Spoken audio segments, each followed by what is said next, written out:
Averages topic నుంచి అదిరిపోయే trick చూద్దామా. If the average of 9 consecutive positive integers is 55, then what is the largest integer? ఈ type of క్వశ్చన్స్ని చాలా సింపుల్గా చేసేయచ్చు, బట్ చాలా మంది ఇప్పటికీ ఇలా తీసుకొని కష్టపడిపోతున్నారు. కాన్సిక్యూటివ్ ఇంటీజర్స్ అనగానే x+1, x+2 ఇలా తీసుకొని అలానే average equal to some of observations by number of observations ఈ ఫార్ములైజ్ చేస్తున్నారు. అసలు ఈ టైపు ఎప్పుడు ఫాలో అవ్వకండి, టైం పట్టేస్తుంది. వీటిని మనం సింపుల్గా ఎలా సాల్వ్ చేయొచ్చు అంటే, వాళ్ళు యావరేజ్ ఏమని ఇచ్చారు 55, 9 కాన్సిక్యూటివ్ ఇంటీజర్స్ అన్నారు కాబట్టి ఈ 55 అనేది యావరేజ్ అనేది మిడిల్ కదా.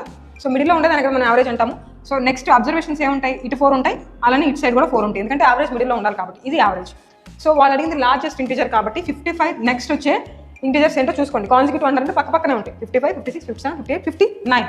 సో మీరు ఇలా కౌంట్ చేయకూడదు, ఎందుకంటే ఇప్పుడు వాళ్ళు 19 కాన్సిక్యూటివ్ అన్నారు అనుకోండి, లేదంటే 99 కాన్సిక్యూటివ్ అన్నారు అనుకోండి, అప్పుడు మీరు ఏం చేయాలంటే చూడండి 55 ఉన్నది కాబట్టి నెక్స్ట్ ఏమొస్తుందో చూసుకోండి. ఇటు 4 ఉండేది కాబట్టి 55కి 4 యాడ్ చేయండి, 59. ఈ విధంగా మీరు సాల్వ్ చేసుకోవాలి, ఓకేనా. అదే వాళ్ళు స్మాలెస్ట్ అడిగారు అనుకోండి, 55కి -4 చేయండి, స్మాలెస్ట్ ఈజ్ 51. ఈ విధంగా సాల్వ్ చేసుకోవాలి. సేమ్ అదే విధంగా మీరు ఇప్పుడు దీనికి ట్రై చేసి ఆన్సర్ చూసి కమెంట్ చేసేయాలి.